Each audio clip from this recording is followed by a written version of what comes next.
Hi everyone, Queeveen here from the comfort of my kitchen. In today's video, we are going to take a look into the month of October. And because we've already seen so much of the late September sky, we're going to go a little bit into October. We're going to jump a couple of days into the month just to see some of the things that are happening and to see the sky a little bit more significantly different from the sky that we've already seen for late September, the sky that we've already seen so much of. So we can see here a few days into October, we have Saturn with us all night long. As soon as the sky is dark enough, it will come out. Saturn is past opposition once we're into October, so it will be with us for the majority of the night, but it will start disappearing earlier and earlier in the morning, and we'll start seeing it higher and higher earlier in the night. We can see the summer triangle already high in the south, and the night is just beginning. We can see that the sky is starting to get dark a little bit earlier. We've got a fair level of darkness here at just about 8 o'clock. Even though there is still a little bit of a glow in the sky at 8 o'clock, there are also plenty of bright stars visible. We can see Arcturus and the Plough.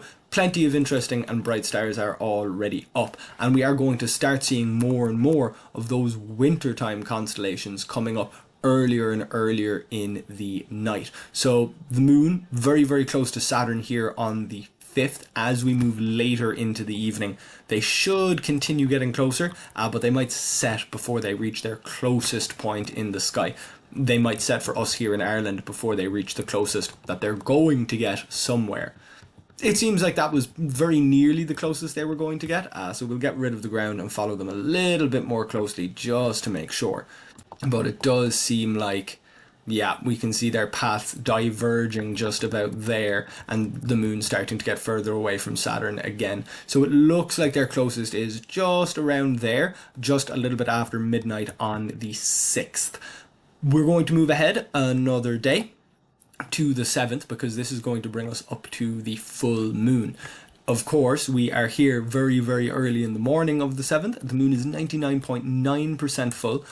We'll move back a little bit earlier, which should bring us away from the full moon, back into the 6th and then forward into the 7th again, and it's less, 99.3. So it looks like we're seeing the moon at its fullest just after we cross into the 7th, and there it is, 100% full, very early in the morning of the 7th, about 3:30.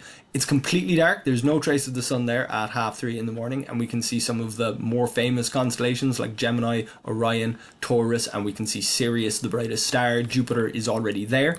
We'll take a closer look at the moon and move around a little bit with the time again, so we can see there perfectly 100% full, which is not always a guarantee, but we are seeing it 100% full from here in Ireland this time. And if we take a look at the distance, we'll have to move back a little bit for it to continue dropping.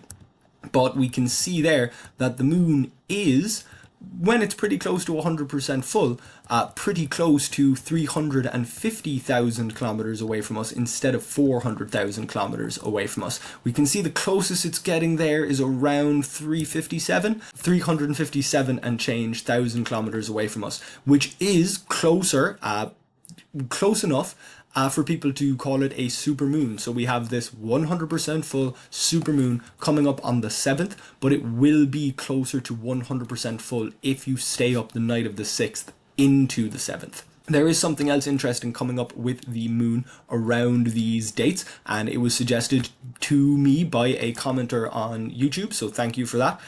Just a reminder to anyone who'd like to see anything in the sky, you can make comments and request or suggest things to take a look at.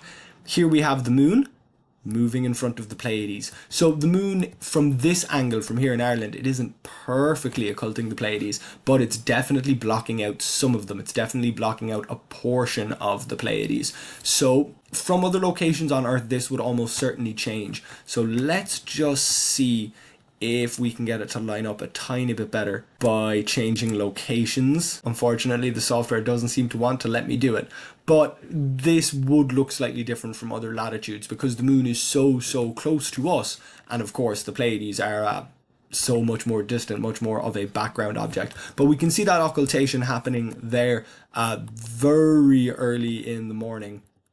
And this is with the atmosphere turned off to make sure that the Pleiades remain visible. So if we turn the atmosphere back on, It is still dark, of course. Once we're that little bit later into October, it'll still be dark at 6 o'clock. So this is blocking out a lot of the brighter or fainter stars in the Pleiades. We can still see the very brightest one there.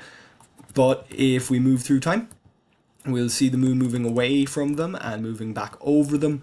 Yeah, I guess this occultation will be finishing just before or just as the sun rises. It is difficult to see the Pleiades here without the atmosphere being taken away, but there would also be a difference if you were out in the countryside without any light pollution to get in the way. A few more of the Pleiades would be visible, as you can see here. But if you are looking at something like this with a telescope or binoculars, the moon is going to be really bright, and it is going to make the fainter stars, even though the Pleiades are bright enough themselves, they're definitely a lot fainter than the moon. Out here in the countryside, we can see this great view of the early morning sky. We're going to keep moving forward, and we can see the moon there getting pretty close to Jupiter and Pollux as we come up to the 14th. If we loop around really into the east, coming up to morning time, and we can see that Venus is there, pretty prominent for the entire month, even though it is going to get harder and harder to see as we come to the end of October. We can see the moon making a pretty close conjunction with Venus there on the 19th. We're going to push through to the other side of the new moon, push a little bit closer to the end of October, and come back to sunset. We've got Saturn there, there's the moon, we're past the new moon, it's after coming back around the other side, and it looks like things are just at the wrong angle for us to see Mercury. So the planet Mercury is coming up to its greatest elongation, there it is, quite close in the sky to Mars. If we move through the days here, we can see them making a reasonable conjunction as well, and the moon coming very close to all three of them here on the 23rd. So Mercury is coming out to its greatest elongation, but we can see that it's very close to these other objects a few days before that.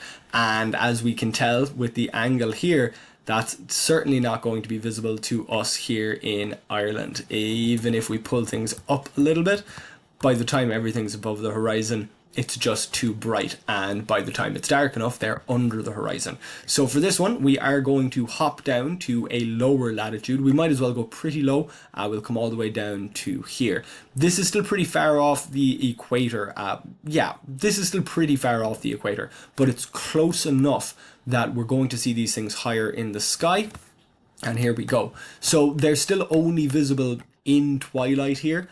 We will take a look from the equator itself just to double check, but I think these are going to be in twilight no matter where we look at them from. It's starting to get darker here, but they are getting very, very low in the sky because they're all quite close to the sun. And we can see by how narrow the moon is. It is a very, very new moon here on the 23rd. It's a very, very narrow waxing crescent. But if we go just a little bit further, or well, a lot further actually, we want to go all the way down to the equator. Just about here, that'll do, that's close enough. And they're very high from the horizon there in twilight. They're just about visible in actual darkness, and of course they look amazing there with the core of the Milky Way up above them. Very different view to what we're used to here in the northern hemisphere.